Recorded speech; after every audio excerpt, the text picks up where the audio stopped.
So some tips on the glass hair trend. Really concentrate on your styling. Make sure your blow dry is really thorough, section by section. Once the hair is fully dried, use the straighteners and take your time with the straighteners. Make sure the tension is even and you will get a perfect finish. Tip for getting that really smooth finish and for getting rid of those stubborn kind of flyaway hairs is keep the straighteners closed. Gently run them and stroke them on the top layer of the hair and the heat just sticks them down for you.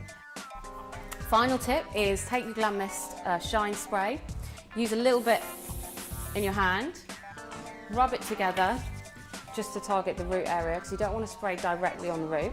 Then lightly spray it, a mist across the top layer of the hair. So it's a really useful product for taking photos and for getting that glass finish.